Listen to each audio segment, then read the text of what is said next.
బాబా పవల తక్కువ లేకుండా ధర్మం చేయండి బాబా. పవల తక్కువ లేకుండా ధర్మం చేయండి బాబా. నీకు దండం పెడతాను, అలా పక్కకెళ్ళి అడుక్కోరా.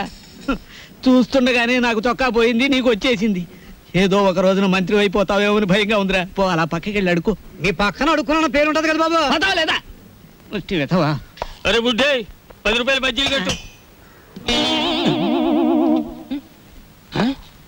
అరే నిన్ను యాడ్ నువ్వు చూసినట్టున్నదే. నన్ను మీరు ఏడా చూసి ఉండర్లేండి. అరే నేను చూసినా భయ్. నాది ఊరు కాదండి. యాదొచ్చింది. అదే సాలే పోలీసు వాళ్ళ కళ్ళలోనే మనం కొడతావు. నిన్ను చెంచల్ కూడా జైల్లో చూసినా. బాబు నేను ఆంజనేయుల్ని. అరే ఆంజనేయులా? ఏంది భయ్యా గిట్లా పకీర్గా లెక్క అయిపోయినావు? చిచ్చి చిచ్చి చిచ్చి చూడటానికి గలీజు కొడుతున్నావు. తిట్టకండి బాబు, ఆ రాంబాబు లేకపోవడం వల్ల నా పరిస్థితి ఇలాగ అయిపోయింది. గట్లనా? ఆ రాంబాబు కళ్ళ పడితే చెప్తాలే. పైసలు స్టేషన్కి వచ్చి తీసుకో. స్టేషన్కి ఎందుకు బాబు దండగా? నీది ఓసీ కేసేగా.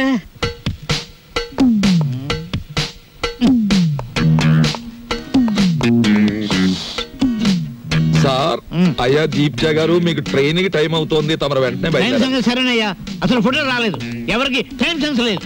తమకు చిన్న మ్యాటర్ చెప్పండి. ఏమిటది? ఆయన ఏ 3వ రౌండ్ లోనూ మీకు ఫోన్ చేసి ఉంటాడు. ఆయన కిడ్నాప్లు సినిమాల్లో తప్ప బయట ఎక్కడ ఉన్నాయి సార్? అవును సార్, ముందు మీరు వెళ్ళండి సార్. ఆ ఫోటో నేను కలెక్ట్ చేసి ఆ వెధవల్ని పట్టుకుని ఆయన కూతురు ఆయనకు అప్పగించేసి నేను మీకు ఫోన్ చేస్తాను. అంటే నేను వెధవనా? ఆ మాట మీరు అనుకోవాలి కానీ మేము అనగలమా సార్? మీరు వెళ్ళండి సార్, మేము చూసుకుంటాం. అలా జరగాలంటే ఆ ఫోటో రావాలి, అది మీకు నేను ఇవ్వాలి. వీడెక్కడ దొరికాడయ్యా కాటి సీన్ లో వీరబాహుళ్లాగా? సార్ దీపాల పిచ్చయ్య గారు ఎవరండి? కేశవరావు గారు ఫోటో పంపించారు.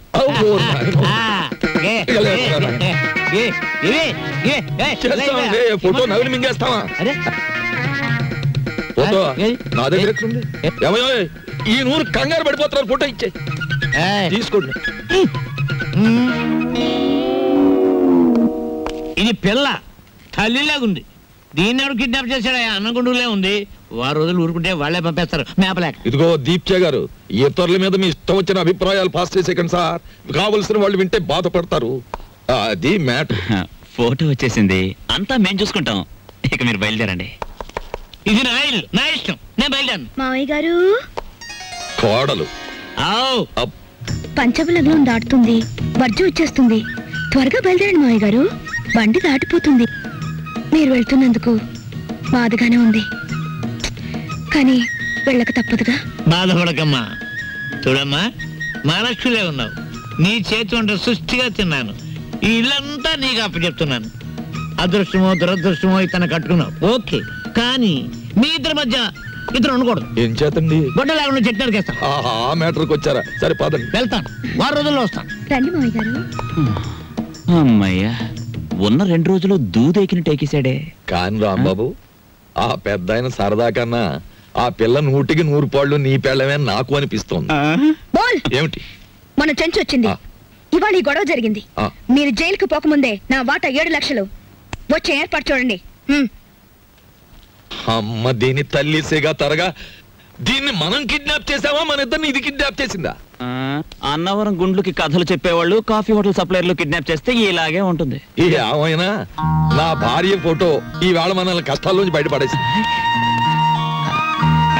నా భార్య ఫోటో కూడా బానే ఉంది. అదా మ్యాటర్. ఓకే.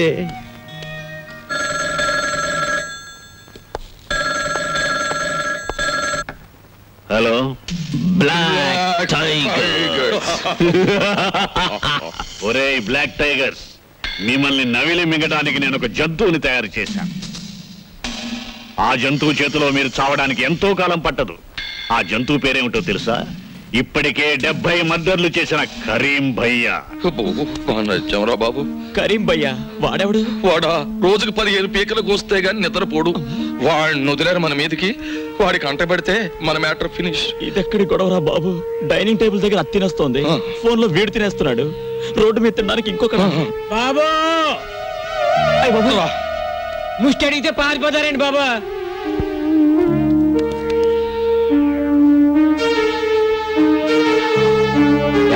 చూడటం అయిందా? అయిపోయింది సార్. ఎంతేమంటావు? ఏదో మిషన్ వచ్చాను సార్. Thanks sir. ఏమిటి వీడు మా మార్తాండుడే. నువ్వు లేకపోయేసరికి ఉగ్రమార్తాండు మనిషి అయ్యాడు. కారు ఎవరు తోడమన్నారా? ఏదో ఉద్యోగం లేకపోతే కారు తోడమన్నారా? బాబా ఆగు. Sorry sir. ఇప్పుడే మీ ఇంట్లో ఉన్న బళ్ళనే పట్టాలెక్కుతున్నాయి. మధ్యలో నువ్వు దూరావో కథ మొదటికి వస్తుంది. రాంబాబు రాంబాబు ఆగు. రాంబాబు రాంబాబు అంటూ బెడ్రూమ్ లోకి వచ్చేస్తావేంటి? సిగ్గులేదు? రాంబాబు దగ్గర నాకు సిగ్గని చెప్పు. అయినా మా ఇద్దరికి ఏ రూమ్ అయినా ఒకటే. లెగ్గు. ఎండలో తిరిగొచ్చాను, కాసేపు పడుకొని. నీలాంటి ఆడదాన్ని చూస్తున్నందుకు ఒక ఆడదానిగా నాకు సిగ్గేస్తుంది. అవును, లేచిన దగ్గర నుంచి 24 గంటలు రాంబాబు అని తిరగాల? ఇలా పరాయి వాళ్ళతో తిరగకపోతే ఎవరైనా కట్టుకోకూడదు? చూడమ్మా, వయసులో ఉన్న పిల్లవి నువ్వు నన్నలా అనుకోవడంలో తప్పులేదు. నువ్వే కాదు, రోజుకి 2 మగాళ్ళైనా సరే నన్ను వస్తావా అని బజార్లో అడుగుతుంటారు తెలుసా? వాళ్ళదేం తప్పులేదు. ముందు వెనక నాకెవరూ లేరు కదా, అందుకే నేనంటే అంతలోకువా. కానీ నన్ను అలా చూడని ఒకే ఒక్క మనిషి ఈ ప్రపంచంలో ఎవరో తెలుసా? రాంబాబు. అతనితో కూర్చొని మాట్లాడుతుంటే నాకు చాలా సరదాగా ఉంటుంది. నాకు ఎప్పుడైనా ఏడుపు వచ్చిందనుకో, అతని పక్కన కూర్చుంటే ఓదార్పుగా ఉంటుంది. ఒక మంచి మనిషి తోడున్నాడన్న ధైర్యం ఉంటుంది. అందుకేనమ్మా నాకే కష్టం వచ్చినా అతనితో చెప్పుకోవడానికి వస్తాను. అంతేగాని అదేమిటమ్మా, ఓ ఆడది మగడు కలిస్తే ఆ పనికైనా ఏమిటి కొడతా. నన్ను పెళ్లి చేసుకోమని అడిగావు కదా పిచ్చిదానా, నేను పెళ్లి కాకుండానే విధవనయ్యాను. అదేమిటి? మరి అదే కదా, ఓ పెద్ద రైటర్ ఉన్నాడు విశ్వామిత్ర అని, నీకు తెలుసా? అవును, అతను నాకు అభిమాన రైటరే. ఆయనంటే నాకు అభిమానమే. ఆయన్ని ప్రేమించాను. ఆయనంటే నాకు చాలా ఇష్టం. ఆయన పుస్తకాలంటే ఇంకా ఇష్టం. అందుకే ఆయన ఏం చేసినా కాదనలేకపోయాను. పెళ్లి కాకుండానే నేను తల్లినయ్యాను. ఇంతలో చూసావా పాపం దేవుడేం చేశాడు? ఆయనకి ఒక లక్షాధికారి 20 లక్షల కట్నం ఇచ్చి వాళ్ళ అమ్మాయినిచ్చి పెళ్లి చేస్తానన్నట. వాళ్ళ అమ్మా నాన్న ఆ అమ్మాయిని చేసుకుని పట్టుబట్టారట. అందుకని ఆయన నా దగ్గరకు వచ్చి నేను ఆ అమ్మాయిని పెళ్లి చేసుకుంటాను, నిన్ను ఉంచుకుంటానే అన్నాడు. నేనెందుకు చెప్పండి బాబు ఆ పిల్ల జీవితంలో అడ్డు? బాగుంటదా ఏమండి? అందుకే నేను ఆయన అడిగాను, మీది న్యాయమే, కానీ నేను ఒక మాట అడుగుతాను, మీరు ఒప్పుకుంటారా అని. నేను మాత్రం మీకు అడ్డురాను, మీరు ఆ అమ్మాయిని చేసుకోండి, కానీ మీరు చచ్చిపోయినట్టు నేను బొట్టు చెరిపేసుకుంటాను అన్నాను. అందుకు ఆయన ఏమన్నాడు తెలుసా? అది తప్పు, చీచి నువ్వు చెరుపుకోకూడదు, నేనే చెరిపేస్తానని చెరిపేసి 100 రూపాయలు ఖర్చులకని ఇచ్చారు. ఆ విషయం మా అమ్మ నాన్న వాళ్ళకి చెప్పాను. వాళ్ళిద్దరూ గోదట్లో పడి చచ్చిపోయారు. అదృష్టవంతులు కదండి. కానీ ఒక్కటి మాత్రం నిజమండి, మొగాడు ఆడదాన్ని మోసం చేసినా ఆడది మొగాడిని కించపరచదండి. అందుకే ఆయన ఇచ్చిన 100 రూపాయలతోనే ఈ పుస్తకాలు కొట్టి పెట్టుకున్నానండి. ఆయన రాసిన పుస్తకాలే అమ్ముతానండి, ఇంకెవరి పుస్తకాలు అమ్మను. బాగుంది కదూ? చూసారా, ఇవన్నీ విశ్వామిత్ర రాసినవే. ఆడదే ఆదర్శం, స్త్రీయే దేవత, ఆడది కన్నీళ్లు కార్చకూడదు, ఇవన్నీ విశ్వామిత్ర రాసినవే. పుస్తకాలు బాగా రాస్తారు కదండి. ఏదో పొరపాటు నన్నాను, అపార్థం చేసుకోకు. I'm sorry. ఎందుకు సారీ? కొడతా. ఇంత జరిగినా నిన్నెప్పుడు నవ్వుతూ ఎందుకుంటారో తెలుసా? ఎందుకు? నీ రాంబాబు నాకు ఫ్రెండ్ అయినందుకు. వస్తాను. అలాగే. హలో చుంచు. హాయ్ చెంచు, ఎప్పుడొచ్చా? నేను నీకేదో మంచి సంబంధం చూసి పెళ్లి చేద్దాం అనుకుంటే నువ్వే చూసుకున్నావు అన్నమాట. అది సరే గాని నాకు చిన్న ప్రాబ్లం వచ్చింది.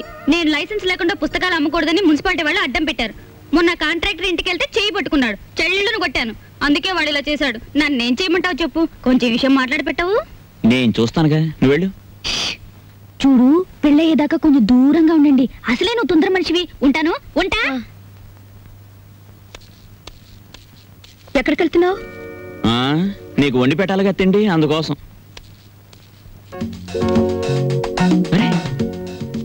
అన్నీ రెడీగా ఉన్నాయే. ఆహా, మా విష్ణుమూర్తి చేత వండించావన్నమాట. కాదు, నేనే వండాను. నువ్వా? ఏ, నేను ఆడపిల్ల కాదా? నువ్వు ఆడపిల్లవే. ఇదప్పటి నుంచి? నిన్నటి నుంచి. అమ్మా తల్లి, నువ్వు గొప్పింటి ఆడపిల్లవే. మేం చేసిన పనే వెధవ పనే. చిలికి చిలికి గాలిబానైంది. ఇంకెప్పుడు ఇలాంటి పనులు చేయక, ఓకేనా? ఏమిటి, కారు ఉప్పు ఎక్కువగా ఉందా? ఏవి ఎంతెంత ఉండాలో అన్ని కరెక్ట్ గా ఉన్నాయి. పుస్తకం చూసి ఉండాను. ఏం బాగలేదా? బ్రహ్మాండంగా ఉంది. పుస్తకం రాసిన వాళ్ళు కూడా ఇంత బాగా చేయలేరు. ఇత్తనండి. అక్కడికి వెళ్ళి తింటాను.